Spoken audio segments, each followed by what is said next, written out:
welcome back to the channel. You know who it is by now, Jimothy. So ladies and gents, we are back. I've managed to make it to locals. Whoop-de-doo, we are here, Asgard Gaming. I'm actually late, I've missed round one, but I think it's worked out where I potentially would have got the buy anyway, so I'm able to kind of like play as if I was here when the tournament started, which is always a plus because I'm always running late to locals just because locals aren't really that local to me. But anyway, we are playing Exosisters, ladies and gents, and what I will say is I have got no idea how to efficiently play this deck. I've got an idea. I did a little bit of testing last night because I knew I was going to bring it to locals today, so wish me well. I'm missing so much stuff out of the extra deck because I was rushing to get to locals. I got no Baguska, I got no Zeus, but we're going to make it happen anyway, ladies and gents. And regardless of what happens, I'm going to showcase my games, provided that my opponent doesn't mind me playing and recording. So yeah, it is what it is. But anyway, I'm going to catch you guys on the next one. Peace.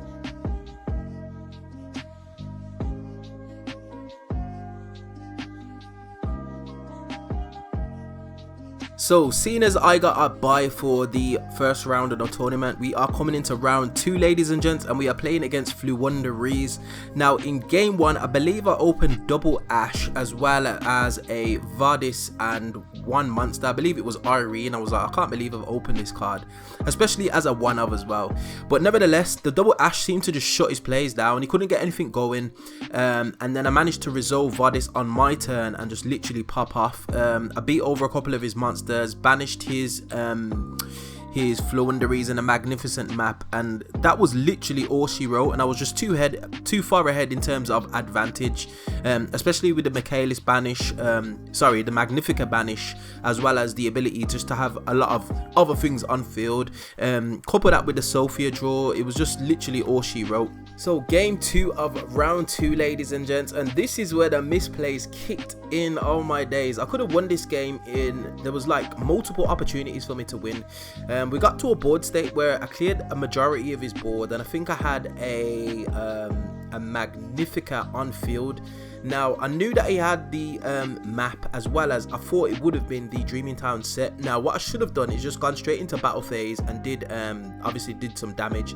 I could have hit for like 56, but I decided to banish the map and then just try and play. And then obviously once he got his Floowandereeze chain going, he just literally just popped off.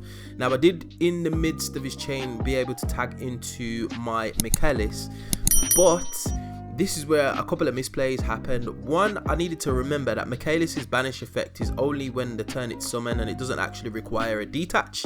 And secondly, I think I got to a state where I think Michaelis was still on board, and I forgot to use the search off Michaelis, which proved to be the deciding factor because I didn't have enough damage on board, and he kind of whittled me down, or whittled my resources down. I wasn't actually able to resolve a lot of effects, mainly because a lot of my monsters were in the grave, and I couldn't search after Michaelis, which put me behind in terms of card advantage. And once Floowandereeze get going, especially with their effects to like add themselves back from the banish pile, they just amass so much hand advantage, it's ridiculous, and they literally just keep going in terms of like chaining their effects.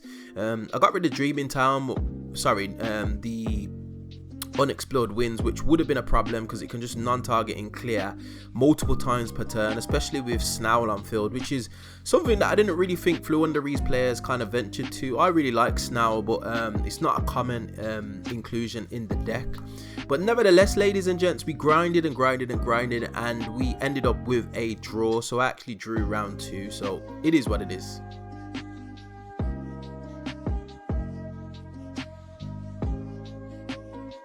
Stepping into round 3, ladies and gents, I'm playing against Tearlament, and unfortunately I lose the die roll, and Tearlaments do what Tearlaments do best. Well, Tearlaments Ishizu, that is.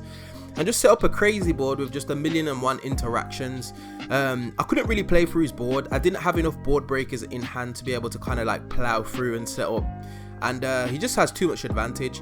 The graveyard is not really an issue with Exosisters, so him going into like Dweller and having the shufflers doesn't really do much. I mean, like the Medura and the Caldo don't really affect my deck. In fact, it might even plus me, to be honest, if he decides to shuffle back any of my monsters. But what he did do effectively was, as soon as he found out I was playing Exosisters, he just milled a bunch of cards. Like his Cowbeck, he just basically could resolve with complete confidence, knowing that I wasn't really going to be able to have anything that could plus me by hitting the graveyard, which was a shame.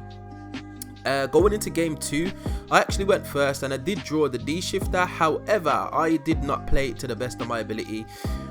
I should have done a lot more than I did, but I didn't. I think I set up a Michaelis. I did a bit of searching. I had a few traps. He did have a couple of interruptions. I think he bounced my Michaelis, to be honest, back to my hand with a Caldo. I can't remember which one it was, but he bounced one of my extra deck monsters.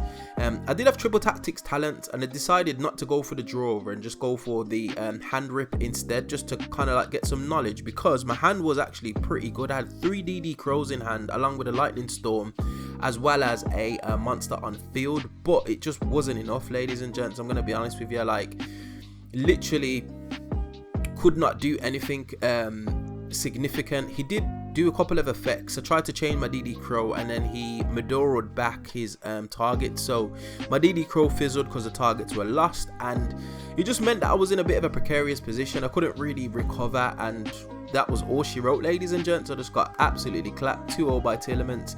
Probably a little bit of deck knowledge as well as matchup that I need to work on, but Tearlament Ishizu, best deck of the format. What do you expect? Into round 4, ladies and gents, and I'm playing against Floowandereeze yet again. There's quite a few Floowandereeze players at this locals, funnily enough. I think they're just tired of the meta, to be honest, so they've just gone with birds because it's quote unquote an easier deck to play. Game 1, I went first, but it took so long. I think it was like a 20-minute or so game 1. Like I set up I believe it was like Michaelis or Magnifica, a couple of banishes on his turn, as well as removing some pieces. I think I had a Vadis as well. He did remove one of my monsters with Unexplored Winds, but I managed to get rid of an M-Pen with a banish, which meant that he couldn't beat over one of my monsters. And then I just kind of dwindled him out of resources. Game 2, I actually went second, and he set up pretty well, and he did hit me with the Harpy's Featherstorm, funnily enough. So he kind of shotgunned that in, I believe it was like the standby phase or something like that. So I literally had no monster effects. Fortunately, I absolutely drew the God Go in second hand. I had double Lightning Storm as well as evenly matched, so I can just completely clear this field. I think he had M-Pen, Barrier Statue, Map, as well as Dreaming Towns, as well as the Harpy Featherstorm set. So I evenly matched him, and then I Lightning Stormed his M-Pen. And then I searched Vadis with packs, which meant that I could obviously play on his turn. So that's exactly what I did. And then when he went into a couple of monsters, I went into my Michaelis. Now, there's one thing that I kept doing, ladies and gents, and it's so frustrating looking back at the footage. When Michaelis is XYZ summoned, she can just banish a card, but it doesn't require a detach, which is what I was doing half of the time. And it kind of stumped me, because that means that on my following turn, I don't have any kind of search capabilities because I've already detached a material. It's my fault. It doesn't affect the game state in terms of we still continue as the way we are, but it just hinders myself. And I did that, and I only noticed afterwards. So that's something that I needed to just obviously brush up on, but that's just inexperience with the deck, and obviously this being the first locals that I take the deck to. But all in all, I managed to win against this Floowandereeze player. Shout out to Pagas, yeah, goes out to you. And yeah, is what it is. On to the next one. So going into the 5th and final round, I played against Swordsoul, against one of my buddies, and I got absolutely destroyed. Funnily enough, Swordsoul don't really impact the graveyard as much as you would think, especially when they've got knowledge of what you're playing. They can do a lot of their 10E effects from hand by banishing from hand, as long as they control a non-effect monster, which is primarily what they did, well, what he did basically. And I just kind of got just destroyed for it. I don't think Exosisters has a really good matchup against the 10E Swordsoul, so I tried to be a little bit clever by, after I've lost the first game, by just getting absolutely destroyed. I tried to go second, which kind of paid off in terms of dividends. I did see evenly matched, and that's one thing I will give to Exosisters. You can see your side deck pretty easily, especially with the deck count as well as prosperity being in a deck. You can literally dig for whatever you need in whatever given situation. So in that respect, it does make for a good deck in terms of like teching it out with just a bit more, a few more obscure cards, so to speak. But I did go second. I did evenly match him, but he had way too much follow-up. Literally, like I said, I'm playing a control deck and I didn't have any floodgates in my list, which would have slowed him down, so he was just able to play freely. I did get rivalry locked, however, which was a little bit of an issue, to be honest.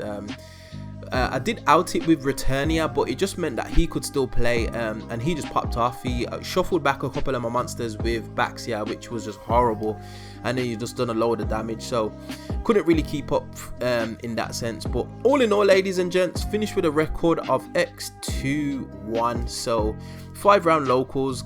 I did get a bye, did win one, but it is what it is. I'm pretty happy with the performance, considering I haven't really played the deck as much as some of the other decks that I've been messing around with. But the deck is a whole lot of fun, so yeah, I'll catch you on the next one. Okay, ladies and gents, I am back in the car. Locals is finished with, and I finished with a record of X2-1. Now, Exosisters is a very fun strategy. It does take a little bit of brain power, knowing when to time your interactions, because effectively you're playing a control deck, and if you blow through too many of your interactions, you're left with a little bit of a minus in terms of card advantage. So you definitely need to keep an eye on that, and that's something that I learned through playing the deck. Basically, I did make a few mistakes, which was inevitable. It's my first time obviously playing the deck live, but I really did enjoy it. I wouldn't say it's anything meta. It does have a really good matchup against Tear, even though I did lose against Tear, believe it or not. But all in all, it was a fun game. What can I say? It does lack a little something. Maybe it's the way that my deck's built, and obviously I'll do a deck profile for you guys, but I just feel like it needs a little bit more recursion to be able to be playable, or just some kind of additional way of like facilitating some board presence, because a lot of the times you're ending on like Magnifica, and that's easily interactable, if you get what I'm saying. It's easy to force out an interaction. Obviously your traps are really powerful, so they're basically a buy, but in terms of like board presence, like Martha resolving, there was a couple of times when my monsters got bounced and I'd already used a few effects, and I literally just couldn't do anything else. Even if it drew into more extenders, I was literally stuck. So it's something to bear in mind, and I do feel like the deck just needs just that little bit more. But all in all, ladies and gents, it was a decent locals. I think I finished 11th out of like 20 players, so it wasn't a bad showing. My matchups were half decent. I played against a couple of Floowandereeze, and the one that I did draw against, which you've probably seen in the replay, I should not have drawn. That was my own fault for not using Michaelis's effects, but it is what it is. But anyway, we find ourselves at the end of another video. I will leave you guys with a deck profile. In fact, I will do the deck profile on tomorrow's video, so make sure you stay tuned. And if you did like this content, you know what to do by now. Hit that like button, share, subscribe, all of that beautiful good stuff, and I will definitely see you guys on the next video. Hope you enjoyed. Peace.